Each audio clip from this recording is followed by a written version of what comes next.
Welcome to Non-Fungible Guys. This is a podcast about NFTs, which stand for non-fungible tokens, cryptocurrency, the blockchain, Web3, and everything in between. I'm one of your hosts, Devon C. Codrington, and I'm joined here by my trusty co-host, bro host with the most bald head ever. He shaved it today. And who am I joined by? NFG Ryan. What's going on, everyone? NFG Ryan. Awesome. So, yeah, this is a special episode. I think you've heard us say this before, that we get really excited for some of these guests, and I'm always like, man, we're really excited for this. And that's true. No difference today. Every episode, the episode that I'm recording is my favorite episode, and this is already my favorite episode. So today we have Andersum KEWWper. If you're on video, you'll see the spelling of that. It's pretty important. And we also have Dilly, just straight Dilly. Two chaps from Old Money. What is up, guys? What's going on, Devin? Thank you. What is going on, guys? What's up, Ryan? How are you feeling today? I'm feeling great. I'm excited for this. Maybe I'll find out some answers. I probably won't know anything. Probably not. I'm not going to get any closer, but whatever. Not at all. From the 0% chance that you're going to find out. From the pre-conversation, I was just like, what? And I've been confused, and I just can't wait to be more confused. But we're going to get into some real shit too. Like that's important about the people that we're talking about and find out who they are. So sure, let's do it. Yeah. Ryan's like, sure. We'll see how it goes. Okay. Ryan, do you want to start off with question one, or do I start off with question one? It's what? Let me. I'll go through it. I'll burn through it for you.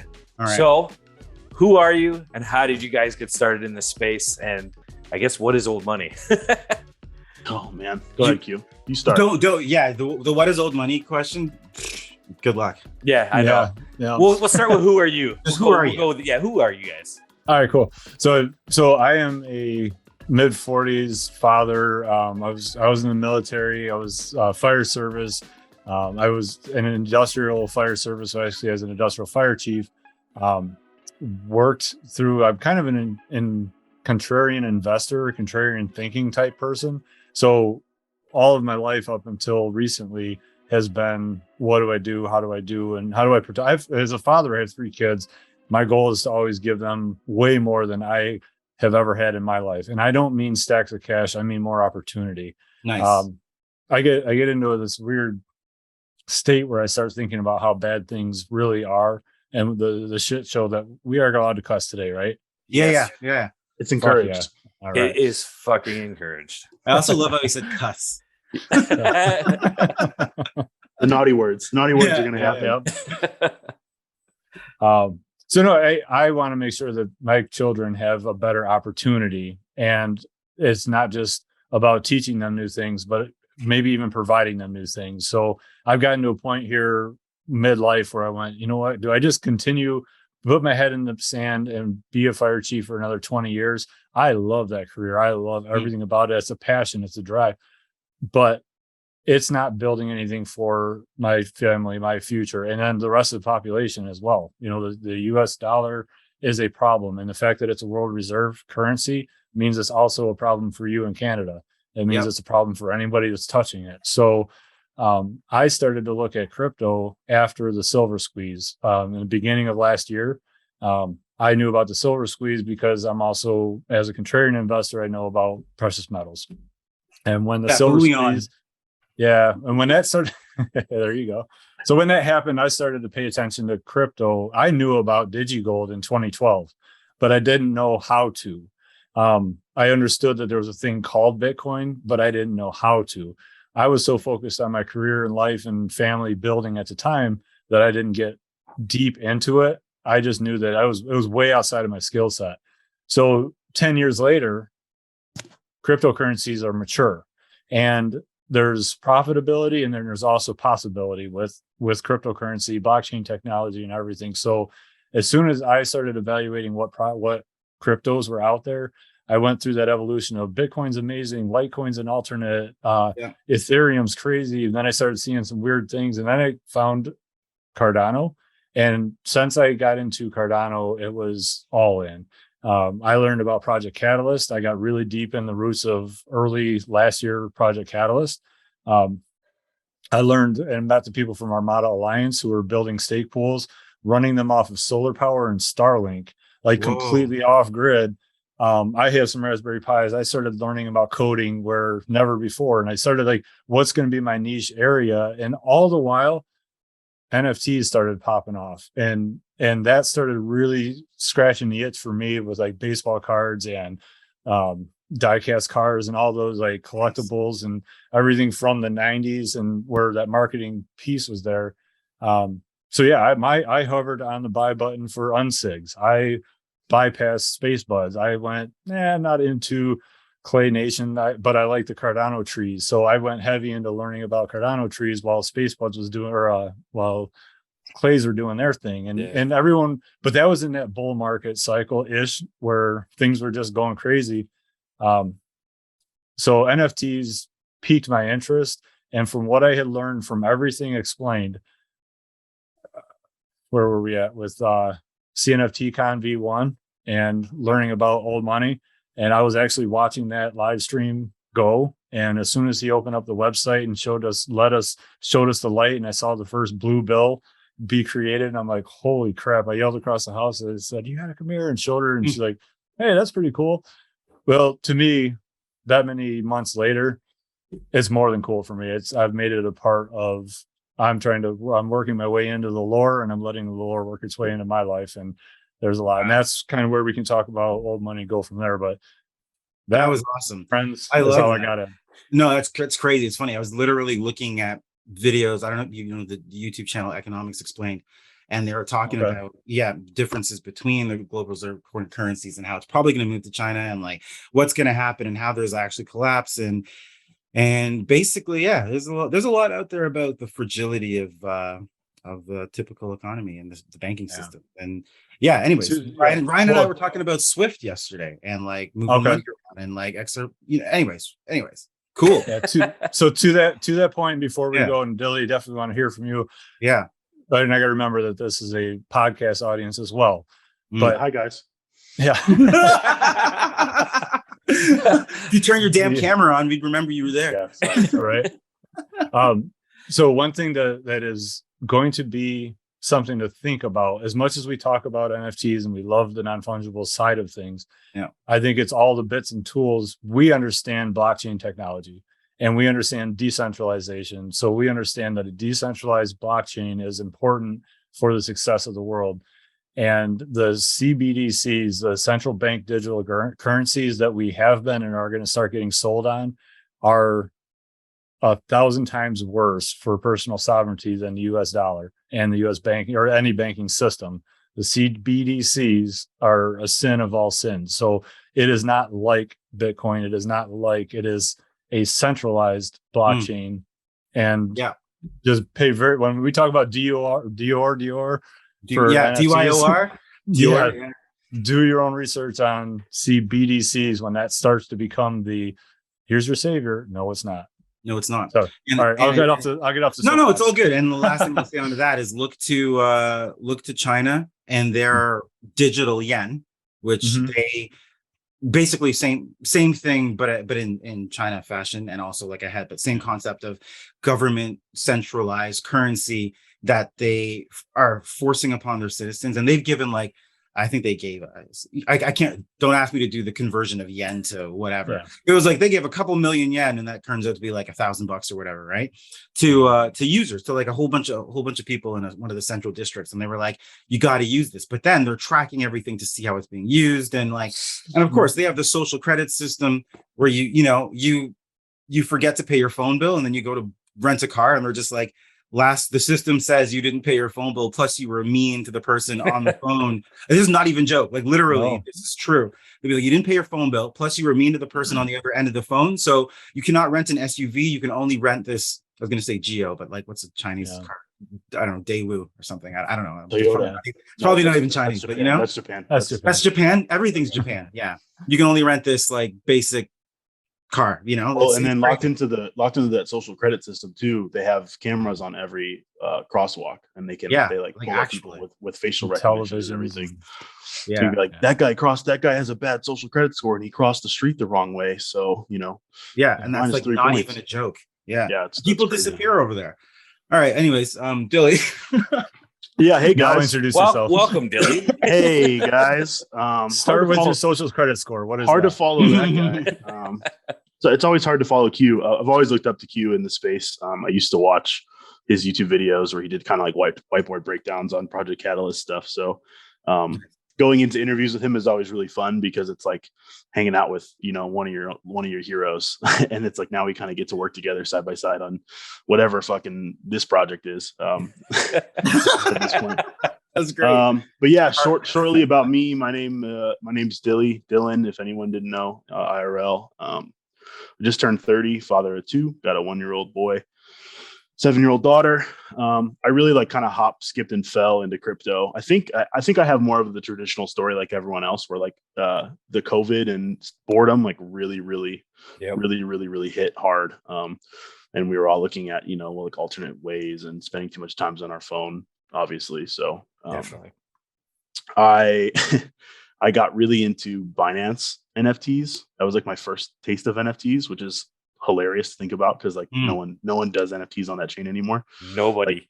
Like, I have the full set of Pancake Squad NFTs. Like if anybody knows about those, like I actually worked for a team shortly on the BNB chain called Little Ghost, and they're doing a play to earn kind of MMO thing. And I worked for them in parallel to working on old money and kind of like exploring and doing sort of stuff. And I did a little bit of community work, and I was actually on like the game design team, which is funny to think about now because I have zero idea what I was doing, you know, other than what it really did is I practiced like world building, right? So I would write these kind of like long posts for them and you know, build out the world, build out the lore, and we'd have all these like team meetings and stuff. And it was like, you know, my wife's looking at me like I'm nuts because I'm on the computer talking to a bunch of 30-year-olds about, you know, 3-dimensional ghosts, you know, and how to get them to swing swords and stuff like that. And it's, you know, it's all based around NFTs. So really, like, I kind of got in the reverse situation with NFTs where I didn't necessarily understand. I was really looking into the utility portion first, you know, as opposed to the other people who are like, oh, cool art. Oh my gosh, these do things too. So I was a little bit late to the game. When did Binance Smart Chain kick out their NFTs? Like they were later, like, but when was that? It was like I would say it was a late wave after like, you know, the initial Ethereum hit, probably a couple months after everything else. It was just like everyone was looking for alternatives. Like, how do we do Ethereum NFTs? We do them cheap, you know? Yeah. And I just happened to be like a Binance shitcoiner at the time. And I was like, I have all this stuff that's, you know, probably going to nuke tomorrow. So I might as well trade some coins around and, you know, put in these cool pictures, which, you know, I wouldn't say necessarily worked out for me. I made a lot of money off Dogecoin though, through Binance, which was cool. Nice. But yeah. Did not expect that to be like where we were going. I don't think this might be news to, I don't think a lot of people know that about me, honestly, but that was like my humble beginnings. After Binance, I took a serious look at. I missed obviously Bored Apes, or else I'd be talking to you guys on a yacht.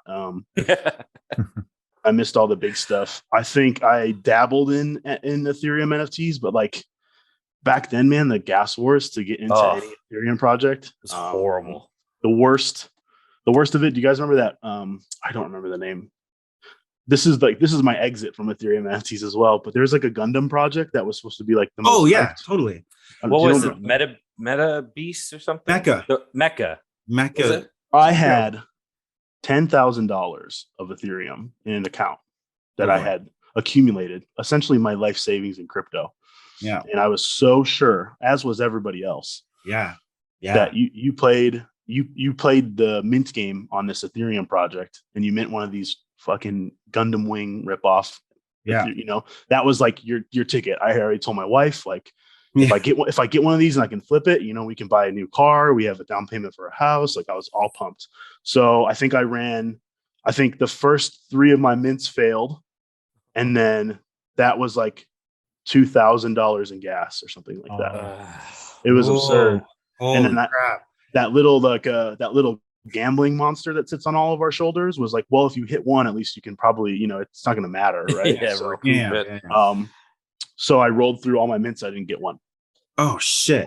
Mechaverse. That's what it was, right? Mechaverse. Yeah. I remember that. Biggest. I couldn't believe that, like, just rugged or whatever it did. Like they had like who was that? Celebrities and shit. Yeah, they had celebrities going on about it. And like, look what I minted and all this shit. Crazy.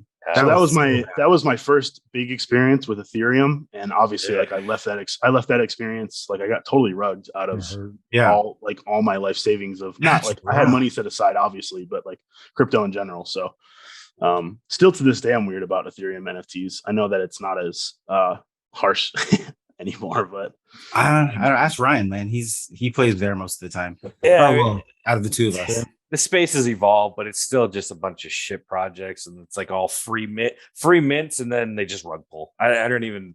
It's just so many free mints. It's like a rolling pump and dump. Like when people were getting crazy into stock groups and stuff like that, and just me too. That seems to be what Ethereum NFTs are, just free mint in collaboration with another one, and then boom, dump. They just keep on moving, and like I don't know, it's ridiculous. So is that why we see a lot of the Cardano NFT mentality, like the people that have experience and time in Ethereum, they're like, oh, well, let's finally pull the plug and move over to Cardano. And they're looking for the same flavor here, because it's unnatural to me to see somebody want to do that. It wasn't since like early 90s when the baseball card era switched into as many baseball cards as they could put out there.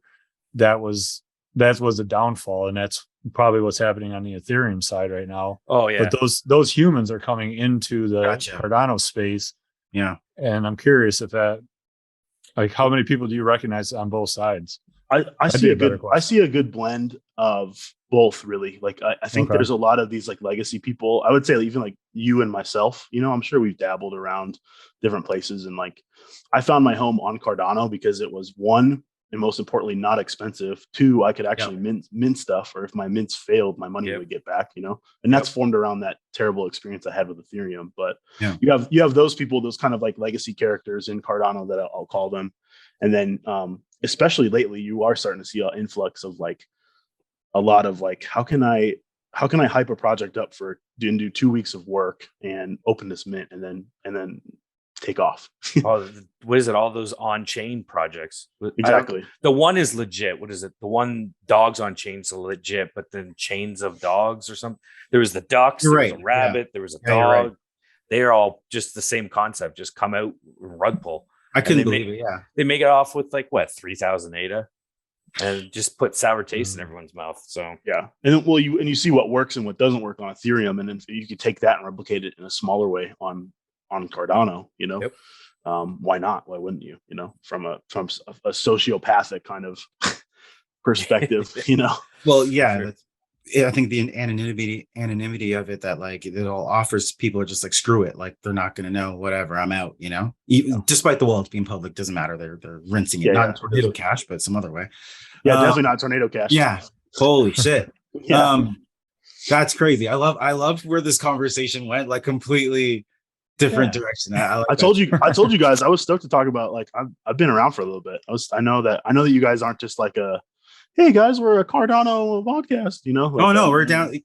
Usually, like, yeah, if we have Cardano peeps on, we're not gonna like talk about some other stuff where we have to like set it up and preference it and be like, yeah, this project over here doing this and this and this. But like, no, you guys know what's going on. It's cool. No shade to anybody else. Yeah, of course. Yeah, we've been around. Yeah. Okay. So question number 2. This is awesome. Oh man, this is gonna be great. Oh wait, that's right. Let me preference this. That was an Office Space thing. You're not going to see that. Q is seductively waving his finger in a circular motion right now for everybody. Ryan, I'm about to drop my O face. Yeah. Here's the preference to the next question I'm going to ask. My dad's going to listen to this. Less swearing this time, Pops. Hope you appreciate that. What is old money? Hi, Dad. Yeah. But last time he was like, sorry for cutting you off, Dilly. Last time he was like, I find your use of the F word excessive, but the rest of it was good. And I was like, okay. I got kids. We both got kids, so we'll try to clean it up for your dad. All good. It's all good. And the beauty about old money is that we can describe it without actually swearing. You can't, not at all. Yeah. So I'll work around it. Q, I'm going to toss this one up to you because I think you have been doing these pressers for so long. You've got it down to a science at this point. So I think I have a pretty concise version of what the old money community is. So there's an old money project, and that's all the assets combined. But to me, it's about the community. and that community is a Web3 version of a local bar. So you go outside of a construction site, and because I've worked construction, I've worked fire, I've been to local bars. In those places, if you've been to any of them, you have a group of people that can drop an MFer on somebody, but we're all respectful. We all love each other. We all care about each other and what's going on. We're not here to go into the bar to start a fight. If the fight walks into the bar, though, we'll have fun. But that's kind of like, that's how I feel about the Old Money community, is that it's a bar scene in that really cool, comfortable, there ain't the frat boys walking around the corner starting trouble. There aren't wives sitting on the other side staring us down. We just get to let loose and have fun, and we get to call shit for what it is. We get to act out, and you just get to let your hair down. And like, I've been doing that for years. It's nice. Yeah, I'm down with that. Yeah, he's touching his hair for everybody now. Oh yes, yeah. This podcast is recorded with audio description. Yeah, I got you guys. I'll jump on to Q's point and say that as much as everyone, like there is assets and there's policy IDs and all that kind of stuff, Old Money has really turned into, like he said, kind of like this bar scene. There's people of all different, from all over the world, all our holders, and there's people of all different political views. For a politics based project, we really try not to get political in the Discord, which has been the funniest thing for me, because I'm like, I'm like a hyper lefty. I would say Q's kind of like in the middle somewhere, in. We don't know each other yet then. Yeah. Maybe I'm wrong. And that proves my point, is like, where anybody can kind of come hang out in Old Money, and it became very much not about the NFTs very, very early on for a lot of people. It was more like a congregation place. So even in like the slowest of market conditions, like there's always someone in there talking about something.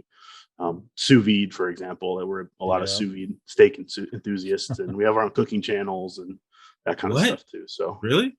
Oh yeah. Well, we did. Not what I was gonna say. Not when we went and looked yesterday. Yeah. Are we talking about that now? No. To be honest, I love the community. For me, it was like I entered the Discord and I was like, what the fuck is going on? Like, I'm like, it's like double Dutch. I'm just waiting. I'm like, okay, when am I gonna get in? And then you just jump in and you're like, okay, I'm in the game. Nice. So I like that. Yeah. So okay, so like let's say it's a bar and everyone's actually, the point you brought up about the politics, but it's not being political. I never thought about that. You guys ran a whole election, which we can dive into that later on. But then when you think about it, there was even on the website, which was crazy, and it had like the ticker for who was in. Yeah. The colors were all, it was hella colorful, that website. It was like bright yellow. Awful. Yeah, it was awful. Yeah, it was a lot. It was a lot. No night mode. No, not at all. Not at all.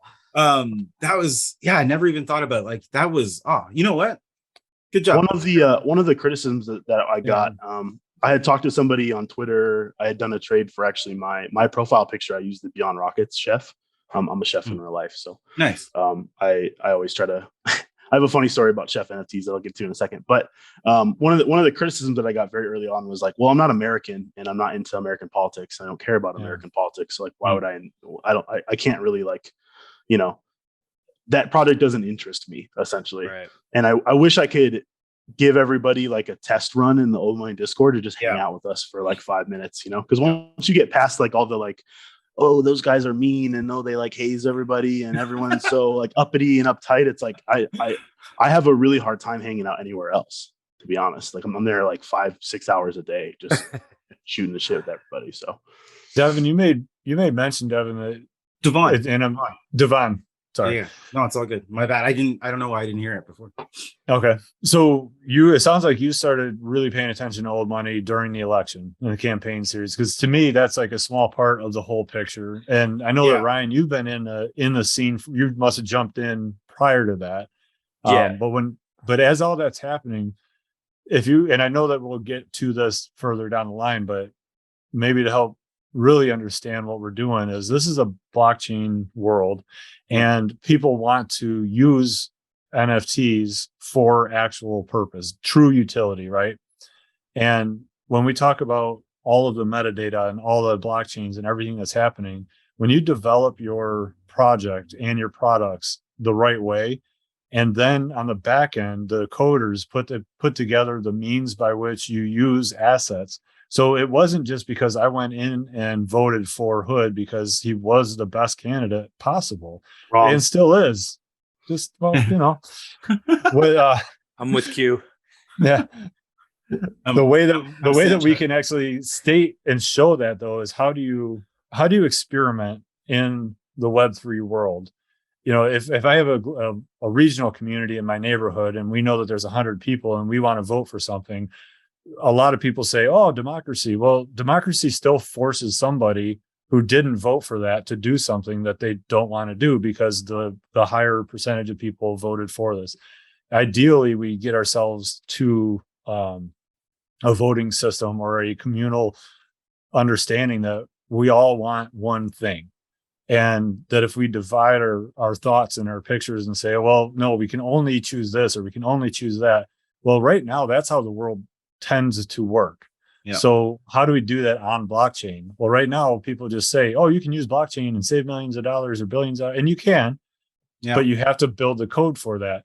So to me, NFTs, the fungible, non-fungibles, and the fungible tokens being on a decentralized chain allow for all of us to start experimenting and playing. Well, you're not going to take it serious if it's internet points. So if you have artwork attached to that with the metadata assigned to it, now you're taking it a little more seriously, but it's still just a non-fungible token that represents a JPEG or an IPFS file or something that you have CCO rights or whatever. In our future, in blockchain, my ideal system of future is that I have a NFT that represents the piece of land that I own. If I can prove that I have ownership, now it's not internet points, and it's the extreme goes to physical ownership. If I really fuck it up, I'd lose my property and somebody else. So we get to experiment in art, in artwork. You know, I'm looking at my dumpster fire wallet that I call the Black Swamp, and I was like, I do have a Dogs on the Chain Black Swamp. But that is where that's the Wisconsin. That's deep story. Anyway. No, we all have dumpster fire wallets. This is going to be a great podcast. I can feel my whole wallet is. Yeah, trust me. My whole wallet. Same. Yeah. And a bunch of random stuff. Speaking of dumpster fire wallets, I got a quick plug. Q. Yeah. You do that. I know where you're going. Head on down to the UNork landfill at any given time, guys. Mm-hmm. It's you can find it on Pool PM. It's in the smellier side of UNork. You guys can dump literally whatever. We started it as a like a wallet cleaner because I have too much trash. So you can send whatever you want there, and then. So is that's the handle? You can just holy crap, really? UNork landfill, yeah. I was going to bring that up. So it is just like a dump your rug pulled NFTs, whatever. Just dump it there. Whatever you want. Actually, it started. There's more to the story, though. Yeah, it started that way, and then now it's because it's so visible in the community. Some people will throw stuff that's worth something there. So the rule on the UNork landfill has always been, whatever you find in there that you want to purchase, it's you get 50% off the floor price. Yep. Of the asset ID. Cool. That was my next question. I'm like, what's happening there? It's like, okay, you said a lot of shit there, Anderson. He knows a lot of things. We were going somewhere there, man. Now I understand the mushroom heads on the bills. Okay. I actually did want to ask a little bit about how this started, because you're right. I only heard about this. Like Ryan and I were like sitting on our episode being like, what the hell? How we've not heard about this? You guys have been around for a while. We were only aware of this like maybe June, maybe May. Well, you were paying attention to your tribbles. Yeah, it's true. Being like, they're gonna pop off. It's coming, guys. It's coming. They had like a buyback thing where you can like give it and then they give you a double. Then I'm like, now I have two. Now what? Anyways, I'm not dogging on that project. I'm sorry. My first CNFT, and I actually do love it. I love the people behind it. I do. That's why I got into that mint. But the same end, I'm like, I have a really rare one. Oh, nice. Oh, but what does that mean? Nothing. We'll see. Now. We'll see. That's the long mentality. Okay, so what I liked was what you said about. So when you started talking about NFTs being like the deed to the land, the house that you live on, that stuff's real. And that also connects to you being on Cardano, because Cardano's so much about that. We've We've mentioned it literally, I think 4 or 5 times now. And I'm going to be like, Ryan, what West African country is it that's like switching their documents? And Cardano wants to do that and be the blockchain for Ethiopia. Ethiopia. You know what I was going to say? I think Ethiopia. For those that aren't watching, Ryan was reaching for his keyboard. You can see the screen just light up his face. Yeah. Every time I realize, every time I click on something, it lights up. I'm like, okay, I'm gonna just stop clicking. For those watching, Ryan was prepared and was about to answer the question. Let's give him some credit. Let's give him that. Yeah, of course. But no, that makes sense. And I love how you're like, okay, you know what? So we want to experiment with all of that, but then also like, let's put some art to this. So that's pretty damn cool. So yeah, it's like you guys like actually give a fuck. I don't know. Maybe you can say that. Yeah, that's about definitely what you're actually creating here. And I also noticed when you guys were saying like, I was like, what's old money? You weren't like, there's some bills and this is the collection. You're like, we're hanging out at a bar. Like there's assets. Whatever.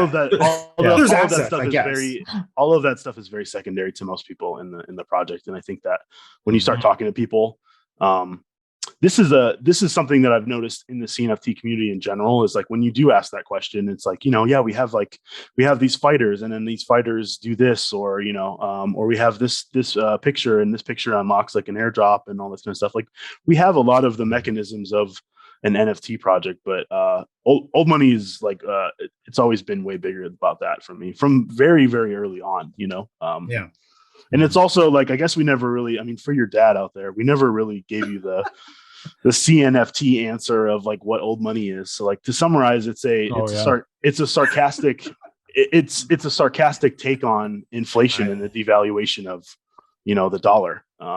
It's a premature monument to paper currency. You have these quote unquote characters, our president, our secretary of fuckery.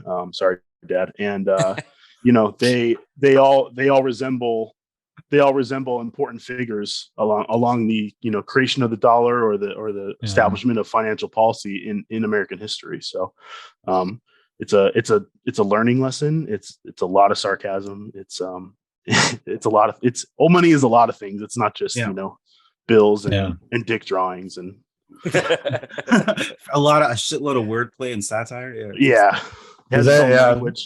For that, and there's one cool thing to think about too, to give you the asset answer to it, is that we have a signature series, just like every other NFT out there, and that's our 2-bill collection. There's 7,500 2-bills, and there are massive amounts of traits, which is rare as of circa December 21st when that came out. There was very few that had 24 different possible traits, and when that happened, that also it broke down into the traditional. There's only 150 octos, but on top of that, you have traits that bleed all the way down to the green bills. There's a ranking system that if you go to Jungle, if you go to other tool type sites, we really don't care about that. We have Mfer ranking. So if your habit is to go to a sales site and then go to a CNFT tools or Jungle and try and figure out what that ranking is, you're going to miss out because a lot of the traits don't exist and it just doesn't work for. I have heard that. Where I was like, don't text CNFT tool. It's not going to work for you. You have to check it out.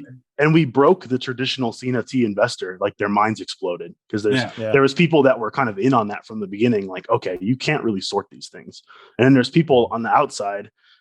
This goes into a huge old money mentality of anti-flipper stuff, but you have like flippers that come in, they want to mint and they want to flip, and they're trying to like do jungle ranks. And it's like, why is the shark bill like rank 7,000 out of 7,500? Like, I don't understand. My small mind can't put all these things together, and it's like, that's everything that has happened in old money to this point is by design. Oh, whoa. Let's stop. What? Yeah. Okay, I'll do a little addendum to that. A majority of it was preconceived. It was all laid out, mapped out, set up, and that stuff's in a vault that we don't have access to. What has happened in the last 8 to 9 months and up to the year mark, because we're getting up to a full year anniversary from inception when Hood and Tricks got together and said, we're doing this.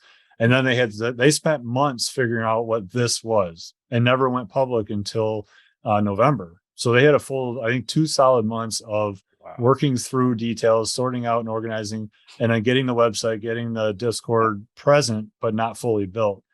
Then they started launching according to the plan, whatever their plan was.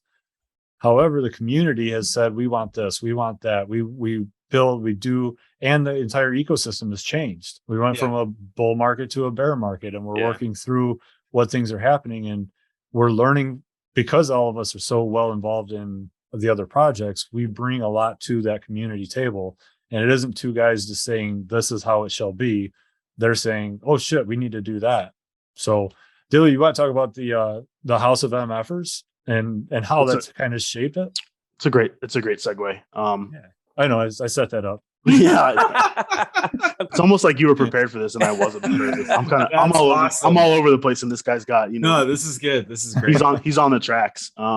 Yeah, when I say like everything is premeditated, I mean that requires a little bit of context. Like it's like Q was saying, it's like it's really evolved along a path where I'm pretty sure we're at a point in the unknown where the actual creators, Trixon and Hoodro, are kind of just, I have this feeling that they're just kind of letting us do whatever the hell we want with the project at this point, But anyway, House of Mfers, huge update to the entire old money system.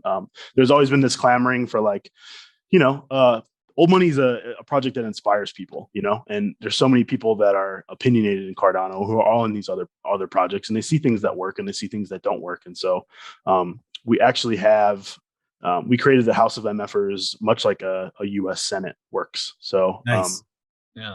A common misconception when entering that site is like, okay, we're voting on something, if we vote on this, it's like kind of like a yes or no, like if enough people vote, then we're going to do this. To zoom out on that, what House of Mfers actually is one giant to-do list. So if you guys do ever find yourself on that site, it's basically loosely based around like a Senate. You'll see all these different categories, you'll see all these different ideas.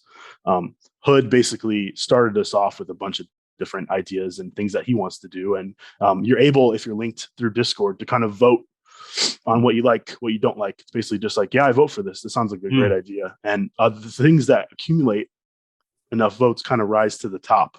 And so what Hoodro does, as the busy, swamped even developer that he is he looks at the top like 10 things and goes, yeah, I want to work on that, and then does it. Gotcha. Okay. Fair enough. A couple of things I thought about. First of all, I was like, what's Hoodro doing? And is this a real person? But secondly, I was just like, right. Q is raising his hands and saying, awesome. I don't know. I was about to give the commentary, but Dilly, you're on it. Thank you so much. I was waiting. I knew he was going to do it. Yeah, I got you guys. No, that's great. Secondly, like this reminds me of a decentralized autonomous organization, but without the complicated mechanisms and protocols. You guys are just like, we can do it on a website. Yeah. I mean, really, when that first came out, we even said like, it's very funny that we accidentally are doing DAOs like a little bit better than other people are doing DAOs. Yeah. And that was like actually. Yeah, go ahead, Q. Well, so you guys have been in multiple Discords. I would like to even take your viewers / listeners on a start to finish. So hopefully everybody listening right now, and we're a little ways into it, is like, okay, fuck this. I need to get on. Where's the Discord link? I'm going to go do this. So if you're already there, you're probably getting some interesting feedback from our community. So I'll help smooth feed a little bit. You're having a good time. Yeah. But so the House of Mfers, another way to think about that for me, I like that you're using the Senate analogy, Dilly, but how many Discords have you all been in for suggestions? And especially with a budding brand new project, and there's a suggestions channel, and then you drop a hint in there and you're like, oh my God, your project would be so good if you blah, blah, blah. And you spend 25 minutes writing it out, and it's in some subdued corner of a pile, and the dev never sees it. The community doesn't see it. Maybe 10 minutes later, it gets rolled over and it's gone. Yep. So in our world, what happened, and where a lot of Hood's ideas and his to-do list, plus all of the suggestions, what he had been doing is watching our suggestions bin build up, but he was adding it to this start finish using Notion and using a workflow that allows him to kind of dictate what's a higher priority, what's not. Where so it's not just totally missed, but he was categorizing all of those things and doing its own priority, so it matched their big plan in the beginning. So while the community was driving things, but there's a certain point where the community voice gets big enough. So in that Notion workflow, that's the design for a Discord suggestion box turning into a full workflow based on categories. So now we have a way as a community member to say, hey, I have a suggestion. And we would say, fucking connect to Jealous Island, get your color changed because you're too bright for us. And then go through immediately. Go through the HOM. Yeah, go through the House of MFers, get yourself, figure out what suggestions are already out there. And a great example for how quickly this can act, and this has happened a few times, was one of the Dilly's auctions, where we decided, hey, we want to, instead of having Dilly do his traditional version of just letting people type out bids, enough people upvoted and prioritized that it actually skipped Hood's list and it moved to the front. And he woke up one day and said, holy shit, I need to do this. And he did it. And he built that was a great day. Suite. Yeah. He built a full suite of Discord bots before 6 p.m. our time. And then Dilly had like 15 minutes to learn how to use it. And we rolled the entire auction out. And I think we probably had like 45,000 ADA of transactions going through that, using that, all because House of MFers spoke. That was the big thing of like community suggestion turned into like a physical thing, you know. And things like that happen around old money all the time. Like you look at have you guys seen the salt sewers yet? Salt sewers? No. You know, it's funny, before the call, Ryan and I were doing our little powwow and doing a little bit of KT, a little bit of knowledge transfer. Like, what do you know? Have you heard of this? You heard of that? You know, just so we're aligned here. And like, it was useless. It was useless. I was like, well, we're doing our job. We're doing our job. I was like, have you heard of this? Lost half and he was, and I like Ryan's. So just you know, the non-fungible guys, NFG dynamic. Ryan's in every fucking Discord. He's talking NFG. Ryan, you know, he's becoming a household name. He's out there. I'm out. Like Ryan's like, bro, do you remember what Discord is? Can you log the fuck in, please? And I'm like, yeah, I'll be there. So he literally sat me down. He's like, listen, you need to be in the DMs at the very least and talk to our guests. And I'm like, yeah, that makes sense. I actually enjoy that. So I'm there, but I'm usually just on Decrypt and a bunch and looking at news and stuff. Yeah. But like when I come to Ryan about this project, I'm like, what do you know? But usually he's like, okay, this, that, I got you. Don't worry about it. And Ryan's shaking his head currently. And Ryan was like, yeah, so I don't know what he's like. I you know, we can get to this, but I'll drop the foreshadowing now. And then so we're like, okay, let's check out the website. Yeah. So just to set things up. You did that today, huh? Oh no. We checked the website 2 days ago, or was it when did you was it at your I'm off and on all the time going, like I don't know, I'm on one website, it's all in Spanish. I'm like, what is going on? I'm like, I'm lost. I'm like, it's one of the most robust NFT websites I've ever seen. Like we checked it earlier on back in like June. It's beautiful. First of all, it's a beautiful website. It's got like, have you been to it today? Yes. Yeah. And then now foreshadowing. Okay, so for the listeners, it's a beautiful website. There's so much to do. If you go to the very, very bottom, there's a bunch of links. It can take you to a whole bunch of part of the website's in Spanish. There's like Easter eggs everywhere. If you've ever seen the movie National Treasure, that's exactly what I feel like. That's what the website is. You're like, this is going to take you down a crazy ride, and Nick Cage is underrated. Yep. And then you go to the website today and like nothing is there. Like it looks like the FBI has seized the website, and it looks like when you're about to watch like a video and they're like, do not pirate this. There's nothing there. And I was like, how the hell are we supposed to do research when the website and the Discord and everything no longer exists? That's where we're at today. We're going to be excited to be, I would imagine, the first project on the non-fungible guys that is just legitimately a rug. So it's a rug. So I saw it. You talked about some rugs, but yeah. I'm hoping. I got to compliment Mr. Ryan because I think that it's at this point. I'm going to zoom out, then I'll zoom in, then I'll throw it to Q. You know, we'll get there eventually. I think at this point in Cardano and Discord and projects and Her Monsters is actually a really, really huge project that I'm excited for, simply because of the fact that they looked at the state of kind of Cardano and they were like, we can't do a Discord. You know, there's just too many places to be at the same time. And I think that a lot of people, even without saying it, are either overwhelmed or they're just getting like sick of it. I mean, there's too many things to keep up with. And it's like, and then you zoom into a project like Old Money where, like our famous saying is like, what bear market? Like we've had announcements and we've had something happening every single week for like months. There's been updates, there's been this and that. And like, I feel like the most annoying, mod ever. Cause I'm always like, hey, at everyone, we just created an entire new building in New York. Check it out. You know what I mean? And I know there's people in other servers like, what the fuck is going on over there? So we've really kind of leaned into that. But, from a perspective of like a traditional CNFT investor, like it's too hard to keep up with everything. I always have to credit Ryan because I do always see him in the Old Money Discord, and I know for a fact he has zero idea what's going on. So he's always playing along. And like that's really that's amazing. That's really it. It's like if we can create a space where you can show up, at a random hour and someone's talking about sous vide, someone's talking about meth distribution, someone's talking about this, and like someone who hosts a podcast and has to be the knowledge guy and know everything can just come in and have fun and let off some steam and just say whatever he wants and play along. Like I think that we've really done our job at that point. You know what I mean? Oh yeah. So, definitely, it's fun. I'll pretend to go along. I don't know what the fuck's going on. I'm like, what? We got to have them on. Maybe they'll explain things, maybe they won't, but hey, it's fun. It's like I said, I don't do research, but you guys, fuck, man, throw me for a loop when I get on the website. It's a place to have fun, and Q can talk about this too, but it's like we're the mods and we really don't know what's going on. Especially now, I'm really still piecing everything together, so. Yeah. So Devin, you might have saw me do a fist bump. The people listening did not. I was looking through. So we have what's called the Fuckerland, and that's a giveaway site. And I apologize, we can't do that right now because we don't have full access to anything. The keys to the park have been seized by the FUI. Yeah, we're still working. Okay, we're working through that.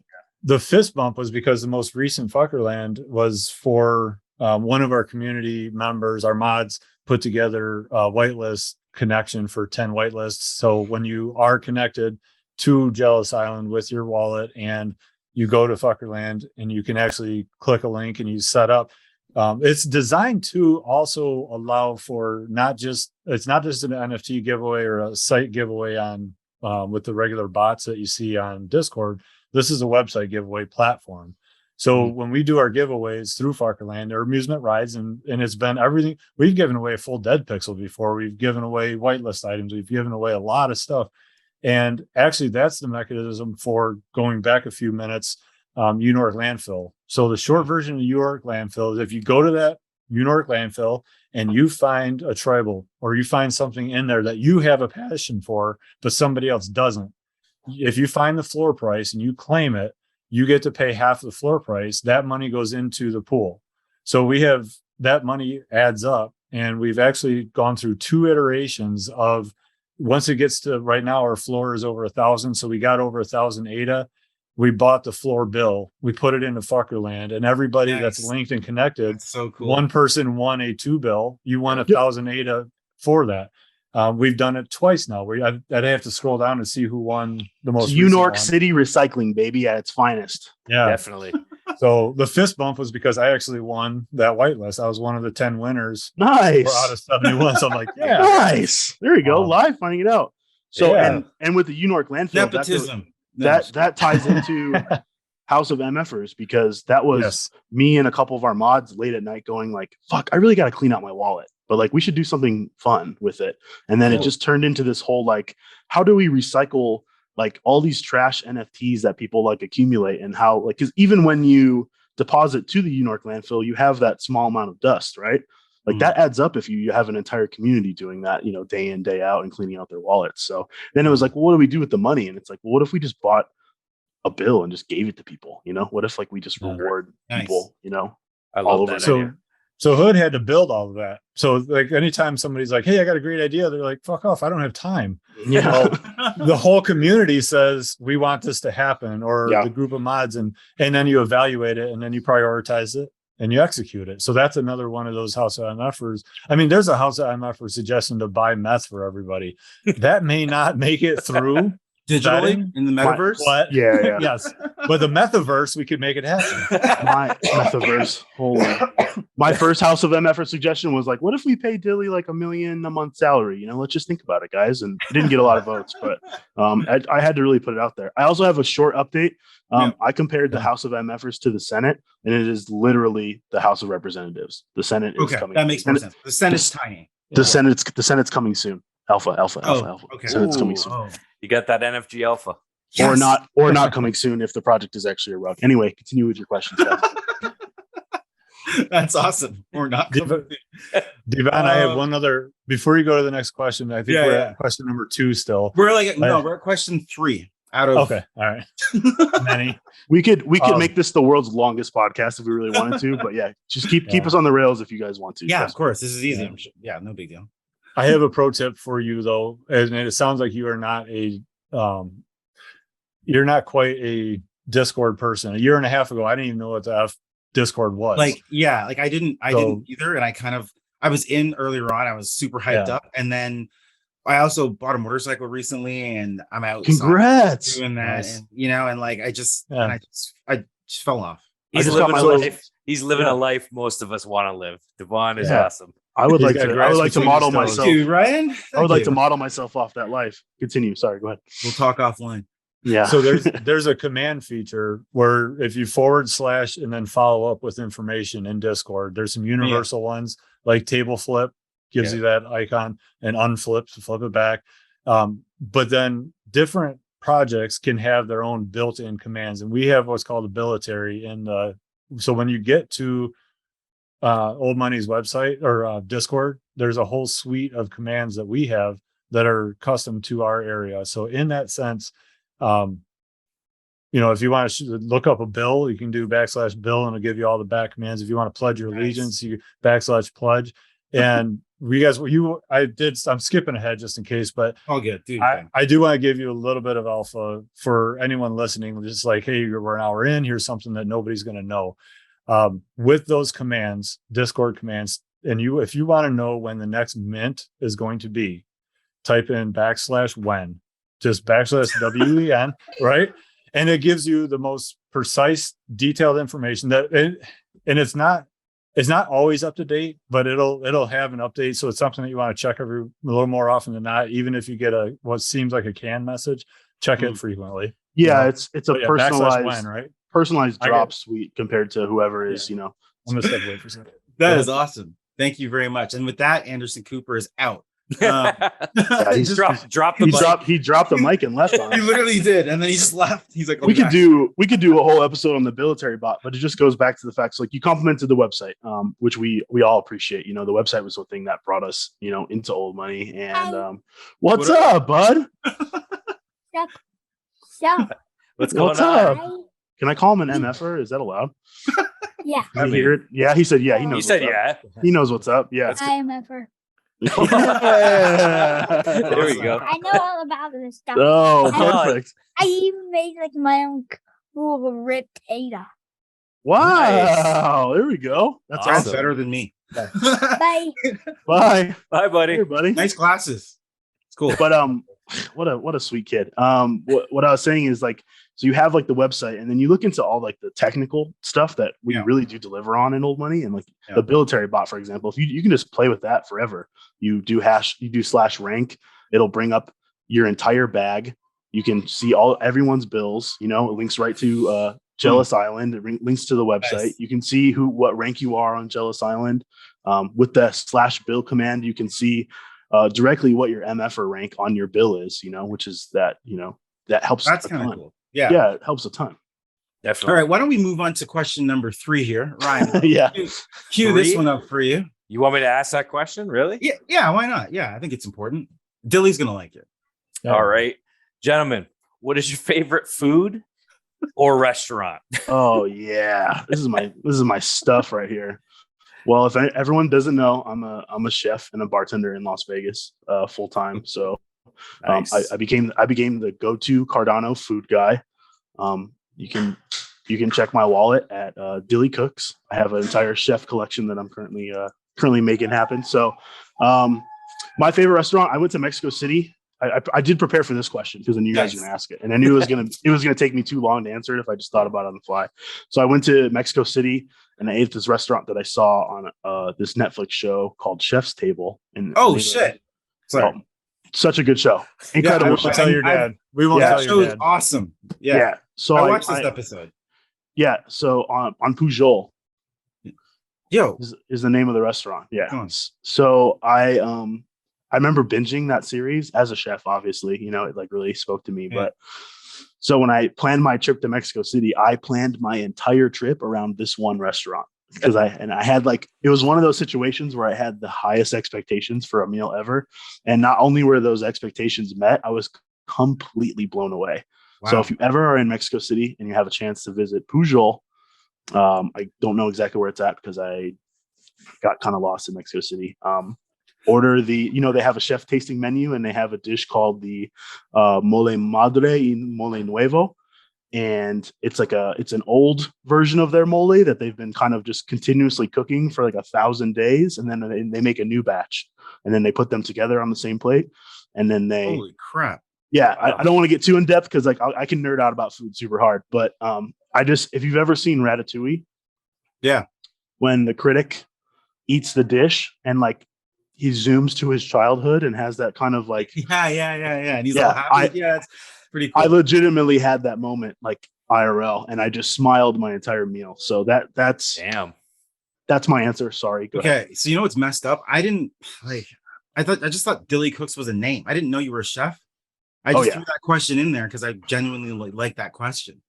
Yeah, my name was when I was thinking of the name, I was like, well, what do you do? What are you about? And it's well, I just cook, that's what I do. So nice and easy for me. Fits. Wow. So yeah, that's my story. Go ahead, Q. I'm really surprised that you, as a professional cook or chef, did not choose your own restaurant as your favorite restaurant. I'm a humble guy. Why would I do that? I'm going to reevaluate where I'm going when I go to Vegas for CNFT Con. I was planning on coming to your venue. Yeah, he's like, don't come. You guys are all invited. We'll be there. No, that'll be awesome. in 50 or 60 something days or something. 7 weeks, isn't it? It's close enough. It's getting there. So I'll still visit, but I think Dilly's going to have to cook up a special pie for me because I'm plant-based for the last 4 or 5 years now. And I've been doing a lot. I guess that's probably the best recovery food is just all plant-based food. Now I'm not a religious vegan. There's a lot of things I don't really care about, but I do. I mean, there's reasons for my choice to eat plant-based, but most of it's performance-based. And also I feel fucking sharp. I feel so much better in life changing. I've been able to maintain my weight. Everything's been cool. So that's anything that grows in my backyard is what I eat. And those are my favorite foods. Oh shit. But my favorite restaurant still holds to be Tony Paco's Cafe. So if you've ever watched MASH back in the day or even reruns. Yeah, I always saw MASH and I was like, I'm going to turn this off. Cartoons are over, but you know. Yeah, but that had there's one of the main character was from here. Jamie Farr was from Toledo area, and he kind of put Tony Paco's on the map. Hungarian hot dogs, and it's been the same since the 30s. It used to be 5-cent dogs, and it's worked its way up. And that was that. I can smash some hot dogs, and that's all Hungarian slop on top of it. I came back from Iraq, and I stopped at Paco's before I came home. That's how much that's how much I wanted to, I love that restaurant. And everybody's like, when famous people show up because he's a star, and Toledo is like a nothing spot on the map. So when a famous person shows up, you have to ask, wait, why are you famous? That's how low, that great of fame. But they all sign hot dogs. There's actual hot dog bun signatures all encased, all on the walls. So it's a really cool place as a kid to grow up in. And the Hungarian section of the community was heavy in that space. So I bet you guys never thought you would get this level. Not at all. No, not at all. We've asked this question before, and it's like, there's a restaurant downtown. It's pretty cool. I'm like, sweet. I like French fries. Yeah, dude. I asked the question. I don't have an answer for this. What's your favorite food, Ryan? I don't have one. I love food. So look at my me. favorite food is whatever's for dinner at your house. Yeah, exactly. That was good chili yesterday. If you guys get into old money, we have a channel called Mfers Talk Food, and some of the most incredible people. We have a dude that we have a farmer dude that makes kind of like you that makes like the hot chili peppers, and he sent a jar to another MFer, and then he made hot sauce, and is now like working on a label with like the Navy stamp plague mask to like just give to people. Like it's wow. Whoa. The rabbit holes go deep. Yeah, it really does. It's man, big time community. And people say NFTs are good, just JPEGs. All right. Where are we? We're gonna skip some of these questions because we've already covered some of them. Yeah. I don't know, Ryan. Do you want to go somewhere? Or do I want to? Let's see. Okay, I'll just jump ahead. You do whatever, man. Is there anything? Lead the way. Is there anything sacred in old money? Respect, fuckery, integrity. He was right there. That's military right there. That's military. Well, yeah, there's a little bit of military now, but no, and no bullshit. If you fuck around with somebody, we welcome all race, all creed, all color, all gender, all things. Yeah. Don't fuck around with somebody. Like, be respectful. That's what we're here for. We're trying to foster a good community of people. And if you come in the front door and just start acting like an ass, it's that bar scene, right? Yeah. If the bar's we have our place, everything's cool, we're all drinking, and sometimes somebody buys around, sometimes you buy your own, sometimes you have your own corner to sit in and talk. But if somebody knocks open the door and starts acting the fool, fuck, you're done, man. You guys had that situation like 2 weeks ago, 3 weeks ago. I was in there and I just missed what happened, but everyone was just dogpiling. Like, what are you doing? Like, have some respect. And I don't know exactly the situation that happened, but a common misconception with old money, and this is probably good to talk about on the pod, is like that we're like a bunch of like 30-year-old role-playing dorks, and like everyone thinks that like you can use old money as like a rage room. You know what I mean? Because we like to mess with people, and we like to fuck around, and we can say fuck you, and it's not like frowned upon and stuff like that. But it's like there's a lot of nuance and a lot of context, and in the base layer of how strong of a community that we have and how close knit everybody is. Like I know everybody just by their profile picture. I don't even have to look at people's names, like just what their bill, like FPFP looks like, So on the very base layer of this whole thing is a deep level of respect for MFers, a deep level of like understanding, and we're very zero tolerance on bullshit or racism, especially. That was like a thing that we had. Yeah, I think you were probably on the tail end of that. You know what I mean? Yeah. Just be, I mean, like you go on the server and read the Constitution. Trix has it laid out, perfectly for everybody. I mean, not right now. Not right now. Yeah. Yeah. Well said. Even navigating the Discord. It's gone now. Yeah. Even navigating the Discord, I was like, what the hell is happening? Like, you go to the website, you're like, okay. But it's like we're slowly figure it out. Yeah. Yeah. So this is when I should like kind of hop into the Discord and pay attention because it's easy right now. Yeah, there's only 2 channels. Yeah, there's not really much to look at. I got it. See you guys there tomorrow. Base layer is respect each other. And MFer is a sign of respect. It's a show of respect to a fellow member of the community. You know what I mean? If you're an MFer that holds like some creed in the CNFT community right now, especially, so it's like no doubt we don't want anybody to just use our Discord like a rage room and make and cast any doubt on that name. I take it very, very seriously. So I know Q does as well. Everybody does. Definitely. Yeah. There's a good instance, even with what's happening currently.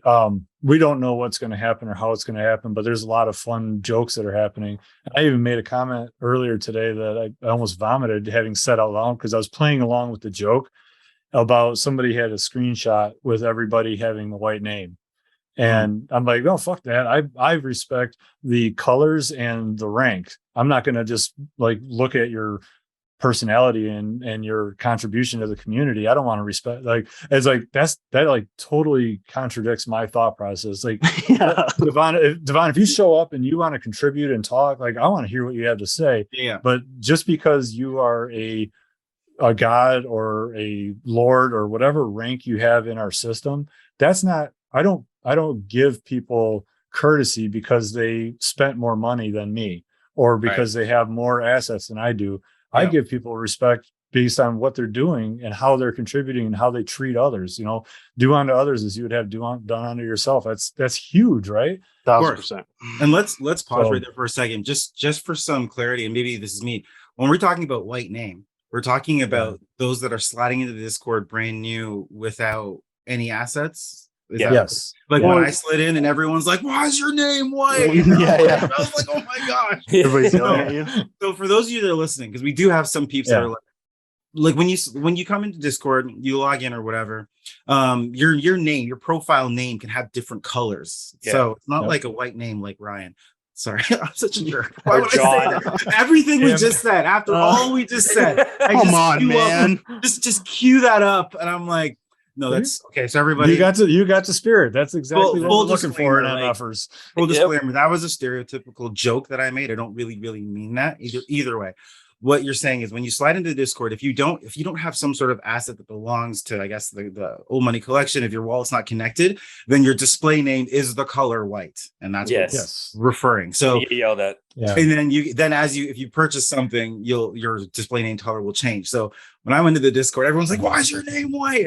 But Ryan had warned me. He's like, so he didn't actually say. I said, go buy something. He just said, go buy something. And I was like, whatever. And I went into the Discord and I was like, oh, I'm going to bed. So I'll shed some light on the why is your name white thing. It actually used to be a lot worse. It used to be like when people got in, we were like, fuck you. You know what I mean? Feel like, oh my God, this place is terrible. Which is like, I mean, to our detriment sometimes even, you know what I mean? That we got that kind of a bad reputation. But really it's like we use that kind of intro hazing as like a barometer of like whether or not you're going to make it, you know, because old money is one of those projects where there's so much context and like there's just like there's a mountain of dick jokes that you really have to like get through before it really, you know, sinks in that like, okay, this is actually a serious project, you know? So we kind of use that intro hazing of like testing the waters of like whether people are, you know, like some people are like, well, you can't say that to me. I'm a CNFT collector. And it's like, all right, well then just leave. Don't come back.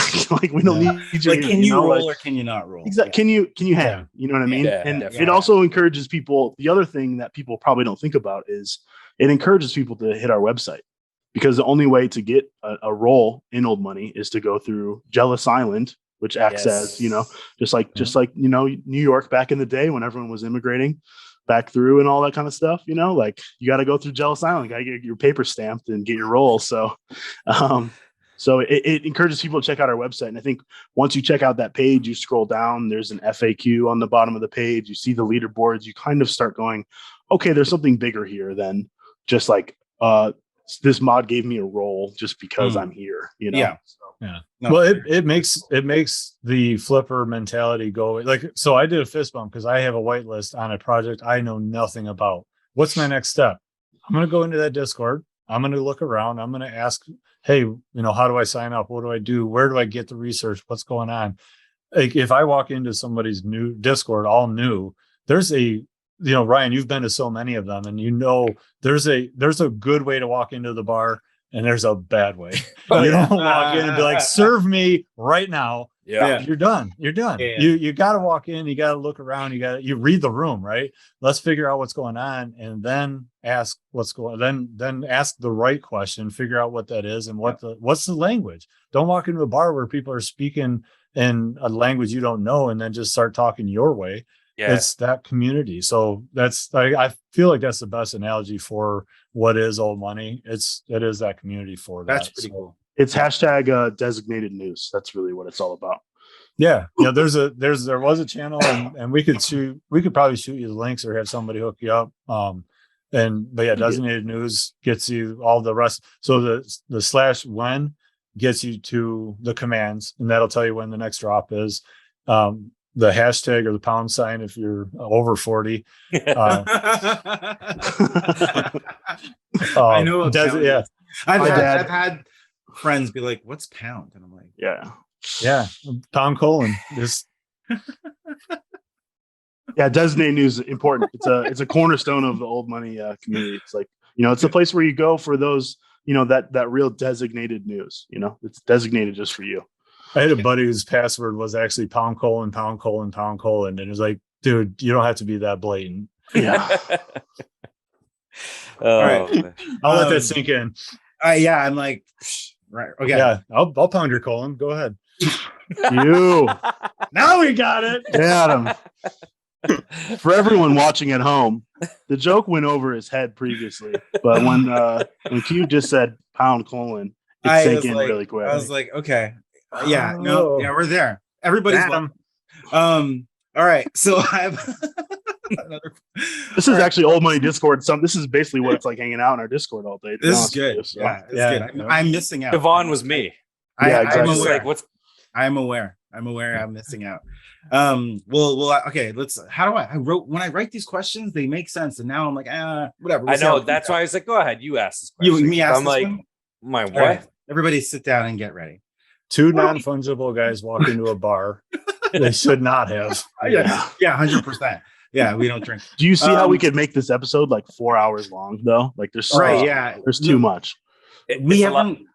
Technically, this is question 5, although we've jumped around. Okay, and this might derail us or whatever, but we'll see if you guys tie it back. Okay, so we've seen different kind of mechanisms in the NFT projects. You know, we've seen the basic just PFP. We've seen different kind of utility come in. There's series. People are doing tokens. There's potions. There's incubators. There's staking. There's collabs. Play to earn. There's hold to earn. Personal favorite of mine. Because you don't have to do anything. Okay, so just thinking more generally on the NFT space and all these kind of things. What of these mechanisms or utilities or whatever you want to call them? I don't know, characteristics of projects or design, whatever you want to fucking call them. What do you guys like? What have you seen? And or tied into old money as to like, what have you guys thought? Yes, we love this. We're going to do this. Or, you know, I don't know. What do you guys think about all of that? And what do you kind of think about those for your projects? And tell us if there's a native token coming. Yes. Yes. Go ahead, Q. Yeah, I love that last question. And tell us this. I'll toss it up to you, brother. Go ahead. Okay, and while I'm giving my answer, I want to ask you, because we have something else going on the side in maybe 12 minutes, but this is not a 12-minute answer. Do you want to? Okay. Do you know what I'm talking about, Dilly? I have zero idea what you're talking about, but I trust you, and whatever. Do we need to pause? Do we need to pause? Is something happening here? Well, no, him and I are supposed. So I am the vice president nominee. Oh, I do know. Okay, I got it. Go ahead. Okay, you know what to do now. I figured it out. Yeah. Okay, cool. Okay, cool. So we thought 90 minutes was going to be good to chat, but we blew the wad on that. Oh, one, we so. can. No. I'm having. We're good. This is I'm having too much fun. Okay. Yep. And he's just waking up on his side of the world. We'll use 100% of our time. I'll be using 100% of my time today, guys. Don't worry. Okay. All right. So mechanisms, and I don't know if that's a keyword because I see an OE logo right there with the overexposed mechanisms. Yeah, it's probably not the right. Was that a softball or not? No, it was not. It was not. That's just. No, I've got a couple of mechanisms. I have mechanisms too. I love them. When I say mechanisms, I feel like I just use that word because that's how I think. But realistically, I'm thinking. I'm more thinking like strategies or aspects or characteristics of your project. You know what I mean? Like how we have like Dirtbirds had the incubators, and like people have, you take your NFT and then there's a potion and then it turns into something else. And then there's all these characteristics of projects. And it's like you guys have incorporated. Well, actually, it's kind of hard to classify what you guys have done because you know what I mean. But what do you guys kind of describe your project as, and what else you got coming that you can tell us? So knowing that there are tools, mechanisms, means, and ways to utilize our assets. This is a year ago, an NFT project meant make X number of NFTs, whether it was computer generated or if it was all art hand drawn, or if it was, we're going to put it together. And then you cross your fingers that a community surrounds it and loves it. Yeah. And there are a small handful of very successful projects like that have started that way, and they're still managing.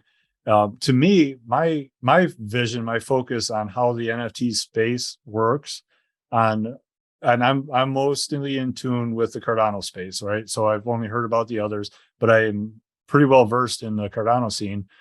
It's a mass of people that are moving from project to project. And if you look at that body of people, a segment's going to get pulled off, and then they're going to go play in this world because they fortunately minted the top 10 asset of 1,000 or whatever.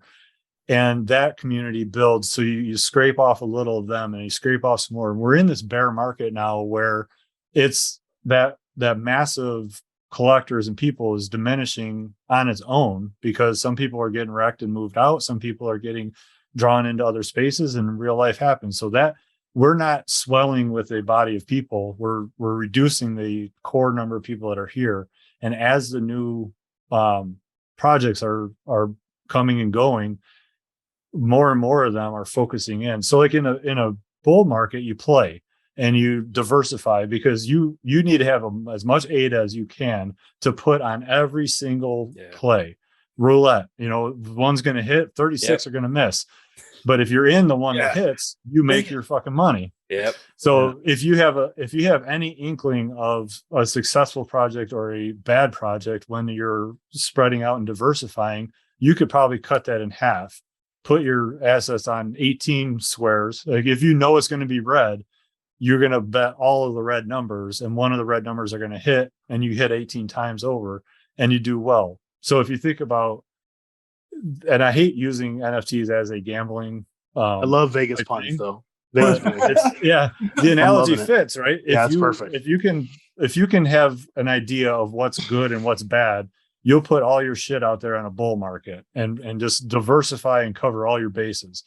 When the bull goes to a bear, you start pulling all your chips off of everything, and you only go to the ones that you know are set. So you buy your space bud, you buy your clay, you buy all of those things that you have a confidence in. And I have confidence in community more so than the project itself. Yep. I personally really like Ape Society on my end, because I can be in that, but not a daily observer. I can be an observer, but I don't have to be in that community. I know that there's a ape community and Ape Society community doing their thing. I like mechanisms, and I bought high, and I'm buying some lower ones, because right now we're in that bull market, and I know that the people are moving into it. I know one of the new community managers. I've not even talked to her about what she's doing in that place, but because that human being and her drive and ability to do what she's doing tells me that project has real life potential, because she made life choices that put her there. And by proxy, 100%. Yeah. Gotcha. And by proxy, I'm like, oh shit, she's over there. I'm gonna DCA in. Instead of trying to sell my one mechanism, I bought 2 or 3 more. So now that I have a DCA value down, if I need to get out, I'm in a better position. But I'm not buying the next mint. I'm not doing the next thing. Can I pause you for one second? Yeah. What's DCA, Ryan? Oh, shut up. It's the dollar cost averaging, folks. Sorry, guys. That's what they call me. They call me Dilly DCA, baby. That's a running joke. That's all we do. That's all we do this bear market. Oh, I'm sorry. That was for me and Ryan. I'm sorry, Anderson. No, you're fine. Absolutely. No.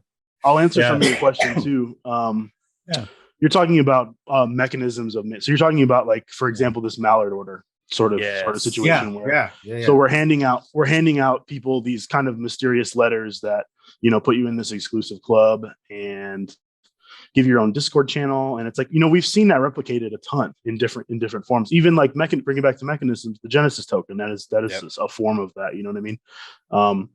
I think that my issue with that is I would never say it didn't work or it can't work, because obviously the numbers are there to prove it. But it's like, if you scroll through Twitter right now, you will see 3 different projects dropping some kind of club pass or some kind of like, this is the NFT, or like, we're going to reach out to 50 influencers and we're going to give them these things, and they're going to be excited about whatever we got going on. And then I have a really, really hard time minting anything these days. And I think that's sad, because I don't know how much you guys know about 2500 Club, but me and Q are both members of 2500 Club. And that was one of the most early CNFT alpha groups that there were. And we were Ryan, throwing. Do you know about this? I feel like Ryan knows. I don't know. The CNFT con one? Yeah. You have told me about that. Okay. Why did you enunciate con? Because no, okay. I might have just heard that. The CNFT con one. It was like, I was asking as a question. No, I'm Ron Burgundy. For everyone at home, Ryan looked really, really confused. I'm always confused. His brain was. To Ryan's credit, like I've mentioned this before, when you trigger him, he's got Rain Man memory. So that's why I asked him. I didn't ask him. That's awesome. Sure. I wish I had that. I was just like, what is that? And I thought he'd be like, it's this. I told you about it November 6th. Yeah. I'll try to summarize my point quickly. Just so I'm not rambling about stuff. But so like these legacy passes, right? CNFT Con 2500 Club. Shout out to all the boys out there. You all know who you are. Like, that's how old money got founded off of the backs of like people degenning into the Discord late at night, and all of us talking about it and like, what the fuck is this? But that a year ago today, even when that was going on, it was like you have these alpha groups throwing large amounts of ADA at everything they possibly could, you know what I mean? Hoping it could hit. Like you said, it's like a roulette table, we're all in this. NFTs in general, in their current format, at least what I've seen on CNFT, are in this very like loot box mentality. You know what I mean? You are buying something, it gets through a randomizer, and you're hoping to get that, rare whatever. To bring it back to mechanisms, I've been staring at. There's this like pizza 1-of-1 mechanism that I've been staring at for weeks, just waiting to see if the price drops or anything like that. Or so one of the 1-of-1s is like a pizza mech. Did you put an offer in? I'm about to, man. I've been staring at it for like, I keep feeling like, do I want to mince new stuff, or do I want to just buy this mechanism that I know is like me, like that's like something that can represent me. So, but anyway, like, so you have these kind of like this loot box mentality, and you have these kind of like whitelist tokens going out. And I guess my biggest frustration with our space and every NFT space that I've seen is something works for one project, right? Yeah. Someone does something that works, and then immediately within days, every single project has to go, oh shit, that worked, and copy it. And then you just see all these copies. And then it just immediately gets oversaturated to the point where it's like, I don't want 7 different like alpha passes to these different projects in my wallet. You know what I mean? And then that's not even talking about the economics of like, okay, well, when do you sell it? Do you wait for it to reveal? Is there utility beyond, having that? Like, is it designed just to like get people stoked? And then like, I don't know. Mm-hmm. No, you're on the right page. You're on the right path with a lot of that information, and, staking mechanisms and collaborations. Collaborations I'm not a big fan of, because that just cross-pollinates. It seems to work during the bull because it calls the right attention, but we're not in the right moment for collaborations, because we all know what's out there, what's good and what's bad, but we don't need more attention to that. To me, the incubators are neat. I'm not big into the DeFi, the tokenomics yet. But as an MFer, I will be pretty deep into tokenomics. All right. This is Q winking and pointing at the screen. For everyone at home, Q is winking and pointing at the screen. The whole time he's saying this, I'm trying to keep the straightest face. Yeah, of course. Yes, tokenomics. Yes, of course. Yes. Okay. But they can know. They can know. Well, no, yeah. The MFer token is a thing. It's going to be a thing. It's not yet. I can say it with every ounce of confidence, staring at a website that seems to be seized at the moment. So I'm not sure how that's going to play out. Best of luck with that. Best of luck. Thank you so much. Thank you. Yeah. If our project is not a rug, then we'll try to drop a token. Yeah. Okay. So my kind of point to the idea of mechanisms, tools, is first to market, right? And Dilly called that out, and you guys have talked about it as well. It's, if you have the idea for it, it goes there. Now, this is a shout out to Trix and Hood and designing and spending a month and a half and then putting out a roadmap that has never been seen before. Roadmaps were a mechanism. That was a tool that people use a lot. Like, where's your roadmap? I don't want to see your roadmap. Like, fuck you. This is my business. If you want to get into it now, take part in it. So I love being a mentor, because I know that my ADA is going to the team directly. Like, I want to mint that project. If I go to the secondary, that just makes me an investor. I might be part of the community. I might be part of buying into some like mechanisms. I know that 4 or 5, he's not getting this ADA that I'm spending on the mechanisms now. If I don't even know if there's a royalty, but he might get some of that. But Cardano trees was my best example for that. I love my trees. I really, really do. I still, to this day, I've bought my bonsais. I've bought the fireworks. And you've seen me around that space. when I buy my assets, I love buying at mint because I know that my ADA is going to the people that are putting forth the project pieces that work.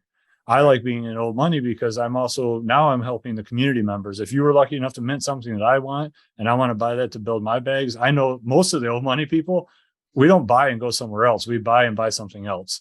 We're curating our collection. We're working through our signature series. We're adding our fucks to our bag. We're adding our tits. We're getting more tit collections so that we get more coins.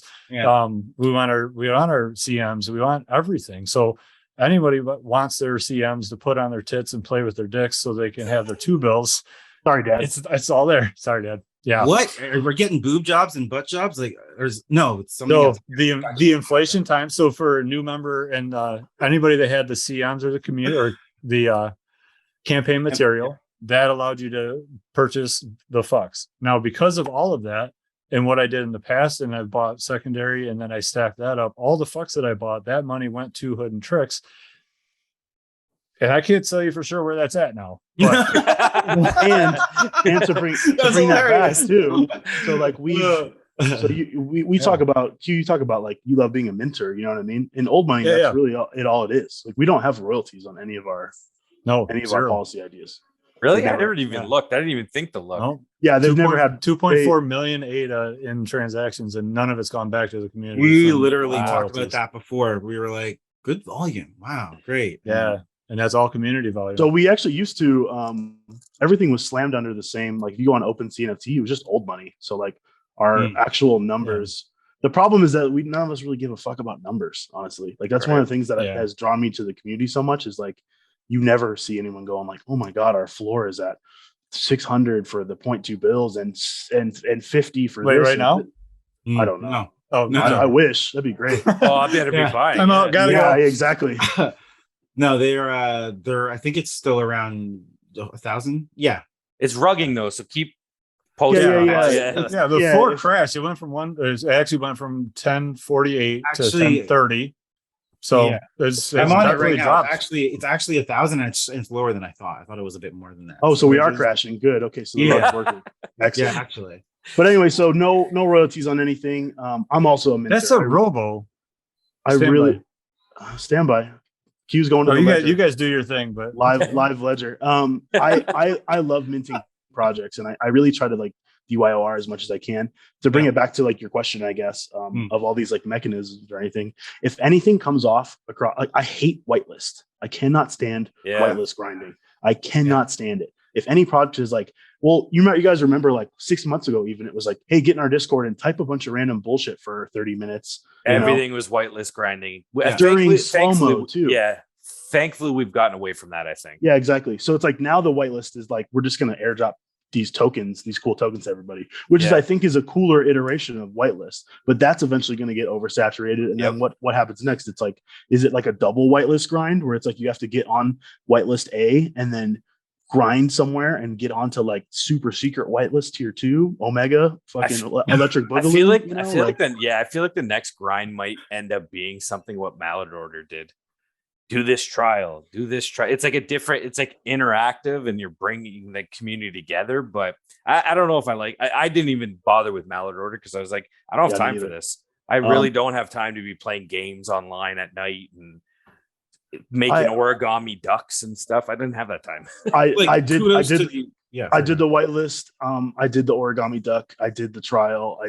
I went through all 3 things and I played the games and what I got left with was like I minted 1 duck and then the aftermath of all that kind of bummed me out a lot because I saw it kind of I saw a Mallet Order kind of turn into like your typical NFT Discord where it was like, well, why is so many listed? Why is the floor doing this? And like as soon as when I tell you guys that like I'm such a picky person with what I'm a part of, as soon as anything annoys me, I just exit. I just get out of it. Like Love it. I don't have time. That's a great life skill. I just don't. If anything annoys me, if anything bugs me, I just like why do I want to put any energy towards it? Yeah, solid. You want me to do a little demonstration of what I was just doing on the side to express the ability and the tools for what we got going on? Yeah, totally. Absolutely. So at this point, I think is so weird. And I was like, let's round it up. And I was like, you know what? I was actually just going to say, you guys have the floor. You can kind of project what you want about yourselves, about Trixon, about the project. I want to ask question 6. I want to hear about question 6. But yeah. Let's because that was let Q do his thing. Yeah. Okay. You think question 6, and then that's all we got. Okay. So perfect. Devon, you made a comment that the floor is now 1,000. So to me, I go, well, shit, somebody just listed for under that 1030. I'm looking at this. Dilly's not watching or not seeing this. This is what's really weird because this is not live. So if we were live, I guarantee you this would have been bought as soon as you said that. Oh, you're alpha. Why. Yeah, you're on alpha. Yeah, that's right. Yeah, watch what happens. Dilly, this is a robo bill with a woman face. So I look it up in JPEG, and that's 2606 is the bill, and it's 1,000. It's got cat color 1. It's got the woman head, so that's a fairly rare trait, and most people just hold on to it. Oh my gosh! Phrase 19.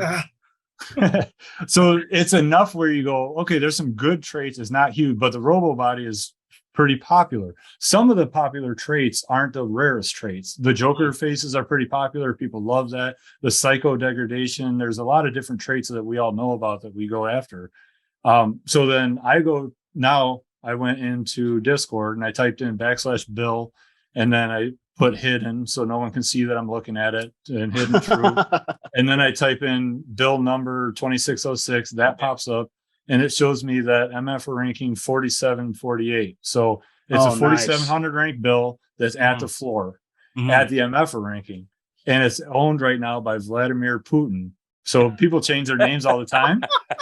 And what are the odds? Definitely fuck that guy. Yeah. Make sure that we get that out of his hands. Oh my God. So now I'm on I'm on Old Money's website, and I go to what we call Zesserson House, which I look up the bill. I go to Zesserson House link. I type in the number, and then a lot of the asset traits are blocked out. It actually has a rug on it. It says rugged. Yeah, but it shows the PFP. Yeah. But when you scroll down, I can see that it was minted on 12/21. So that was minted on day 1, and somebody held this as an 88 a mint. And now they're saying this to me, this person has 5 2 bills. They're 326 ranked as an incredible MFer. They didn't mint any fucks. They have 2 campaign materials. So this is where the details are showing up on this page. I can see that this is a person who was not paying attention for the last 2 weeks, because they could have minted for 120 ADA to get a fuck. And they have 4, so they could have gotten a B fuck and an A fuck for 240 ADA. We're sorry, and the B fucks are selling for about 300 ADA. So they would have quick flipped and made money. Q knows all this about just what his point is, that just from looking at JPEG store and just from looking at this bill number, he knows everything about the person that is listing this, and he knows he's basically piecing together the story right in front of your eyes of like, clearly, this is blowing my mind. This is ridiculous. This speaks to like our ensuite of like how things are connected through Jealous Island. Go ahead, Q. Yeah. I was trying to give some. No, you're fine. And as I'm looking at it, I see that they have a bill. I can click one button, which is where there's a little 2 bill icon. And this is where I could share the screen and show you, but I'm looking at 3 different screens and everything. Yeah. And I can see that he has a Chinese hat. He has a Gatling gun. He has nice. Fuck, he has one of the twins. Oh, he's got an orphan. That's a whole new podcast. That's a whole new podcast. Well, just the fact that you're looking at a cat he's got the Robo weekend hair, horn 2 spear with the broken glasses and the blue ring. I'm gonna have to do some research for sure. Vladimir Putin just came out of the fucking woodwork, and and the twins. If you match the twins and you have 2 orphans, and you match the twins and you have 2 in your wallet, at a certain point, you're either going to mint or be airdropped a 3D bill. The twins is the 2 when you realize there's 2 bills that are the same, right? Is that what exactly the same? Yeah. Yes. There's only so many of them. So they were only airdropped. There was that first airdrop of bills before the actual collection minted, and there's a bunch of no one really figured it out until the whole collection minted. Like, why are my bills the same? Is this project a rug? Right.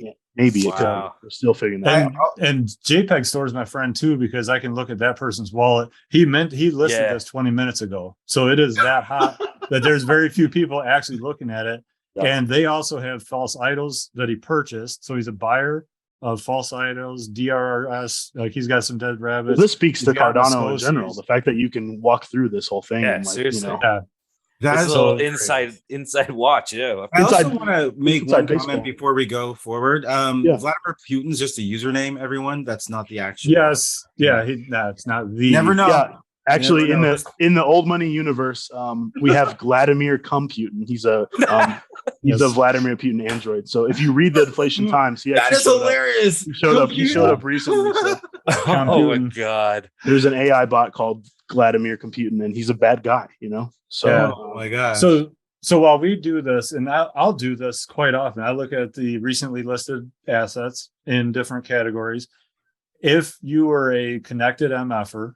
If you had MFer rank, you're in Discord, and prior to a day ago, we have a channel called the Grassy Knoll. So if I don't have 1,000 ADA in my wallet, and I know that here's good alpha on this bill, if you like it, I'll send the JPEG link. I'll throw it into the Grassy Knoll, and other people check that and look at that, and it's not valid. It's hey, here's an asset that's out there for sale, and we want MFers in. So if you're an MFer and you have it, like there's an extra lead, I'm just going to throw it in the Grassy Knoll and you can pick it up. I've picked up a lot of them where we had some really good deals show up and someone's like, dude, don't let somebody just grab this. I want you guys to get to your sixth question. I want to make sure that I want to make sure we get some brevity in here. And all right. There's a lot. Yeah. I'm telling you, there's a lot.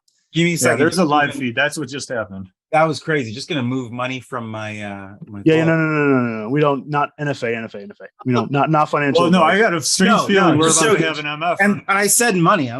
This is not money. It's crypto. Right. Mess around, boys. All right, let's get to question 6. Ryan, you do the honors. So we got together last night and I was in the Discord and I was like, what the fuck is this speech? So I ended up playing it for Devon and he was loving it.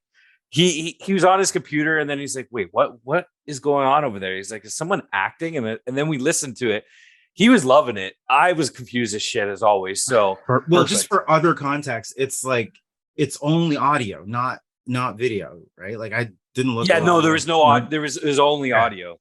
And this is post-election something. Yep. And I'll tell you the story. Go ahead and ask your question though. Go ahead.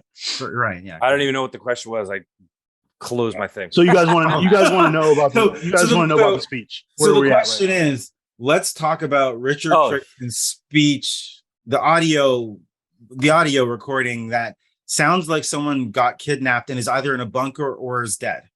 Or hiding. Or your candidate. Look, what did your candidate do post-election? We have to really. No, you're the one that absconded the audio, and it's your candidate. I would say we have to. I didn't vote for the motherfucker. Neither did I. Really carefully choose my words here because there's agencies that may or may not be listening to this recording, and I want to make sure that the safety of everyone, all four of us here, is it's important to me. So, Richard Trixon won the election. There was an on-chain election. He was my candidate. There was also a secret Discord called the Conservatives for Anarchy Party. We worked as a super PAC to get Richard Trixon elected. We've been working. Oh my God! We've been working on it for like 3 months now. We've been rallying. We've been digging up dirt on Hoodro Wilson, was our main candidate. Q is his vice president. So Richard Trixon won the election by a landslide victory. Everyone was minting fucks using their campaign materials. Ragtag. We really hit it hard. Everything was organized. We had spreadsheets down. We had, everybody. We had who had what campaign materials, what level of fuck they can commit to Hoodro Wilson at this time. No one's gonna vote for Honey Sanders. Like we have it all planned out. So fast forward, Richard Trixon wins the election. Yeah, MFers are celebrating in the streets. The waterboarding stations are set up on every corner of every block of New York City. As I intended, as Dilly's auction house has kind of campaigned for Mr. Trixon all these times. So we had about a week of celebration. Hoodro has gone. He's been a little bit defeated. I don't know if you guys have seen some of his tweets and some of his announcements. He didn't expect, as the guy that was literally rigging the election, he didn't expect to lose. I don't think that was in the wheelhouse. And none of it was planned really. However it was supposed to go, it was supposed to go. But what ended up happening is we had about a week of celebrations and everyone was kind of like, okay, we did this election. what's really happening. I haven't really been in touch with either of the head guys at all. So a mysterious figure DM'd me. The name was literally a mysterious figure. Dropped me the audio file that you heard, and then blocked me. Oh shit! So right. I did my, I did what I should as a mod member, and I posted that mysterious audio that you're referencing in the announcements to make sure that everyone heard. I thought it was titled Trick's speech or whatever, so I thought it was just campaign victory speech, and it started out as such, but it got very nefarious towards the end. So that's kind of what we're left with. I know just as much as you guys. Okay. Okay. Well, I'm a little. Ryan and I were first impressed by the quality of the audio, but then I think we were a little bit concerned. We think that there, there's the first lady or whatever her name, we're really concerned. Of course, Trisha. Trisha. I couldn't remember her name, but it seems like things could have gotten out of hand. So I'm not quite sure, and I'm also disappointed in the super PACs. They usually should be doing better, But either way, things happen. So we're just playing the waiting game until they surface, hopefully. I'll tell you what I know right now. And again, I have to really choose my words carefully here, but of course, listening to the audio, just like you and the rest of the MFers, from what I know, there seems to be some kind of altercation. I believe the lovely voiced Miss Trisha has taken care of Trixon and given him some kind of escape plan. And as far as I know, he's judging by their Twitters, which is Richard Trixon on Twitter, and Hoodro Wilson on Twitter. There seems to be some kind of crate situation going on, or they seem to be stuck somewhere. We haven't heard from the founders at all. The Old Money website's been seized by the FUI. Right. Yes, we saw that. And to even zoom out and get out of character a small amount, they haven't told us anything. They basically just dropped off the face of the earth to all the mods. So cool. We're figuring out with you guys. No, and pardon me, I say cool in a not. It's not actually cool at all. We appreciate your thoughts. Yeah, it's been a difficult couple days from here up in Canada. It's been a difficult couple days for everybody involved. So we're really trying to figure out, whether our project is a rug or not, whether it's going to be seized by these agencies. What I would recommend to any MFer or potential MFer out there is to really keep your eye on the announcements, keep your eye, check out the website, and just try to be involved. Okay. Well, I mean, I would love to say we had the audio because it's a podcast, we could attach it at the end, but I think everything's been seized, so that's unfortunate. But if there's any assets you guys would want to throw forward, let us know. But Andersum KEWWper, you've been a news personality for quite some time. What are your thoughts on this? So pleading the fifth, I don't know if that counts in UNORC. I would have to say in general, I don't know. It's hard because I'm speaking to you now in a moment. It is Wednesday late night, Eastern Standard Time. What is it? 10 o'clock. Tomorrow, more things may happen. I don't know if this will get released Thursday, Friday, or whenever. And I actually, maybe. And I feel bad about this because the FUI they might contact you because you're talking to a VP nominee. And they might tell you that it's not sound advice for you to publish anything at this point. It may not be time for me to stand in front of a camera. I can't say tomorrow's going to be any better. I hope it is. It would be fun to find out that all is well. And that, haha, but how much haha is there when there's a lot of shit happening? Yeah. So, it's going to be hard to say. People could be getting hurt. Well, you heard it here first, everyone. Non-fungible guys have had, quite the conversation. I'm not really sure where to go, but it definitely got pretty serious. Ryan, is there anything you'd want to close us out with? If not, we can pass the floor to these two gents and they can kind of say their piece. But I got nothing. I just like this.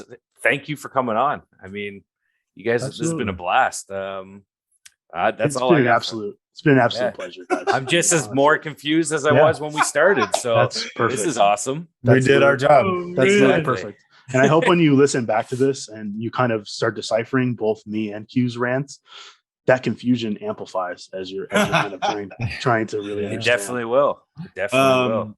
Hopping back, I will say, yeah, this has been sweet. Did not know where we were gonna go, but this is so cool. Really got into some cool conversations, guys. I really appreciate this. We are gonna drop this on Thursday, audio Thursday, video. Okay. Who knows? Might get seized. It'll be, I know. Well, honestly, it could. We all can only hope that it'll actually see the light of day. We can hopefully, and maybe everyone's faces will be redacted.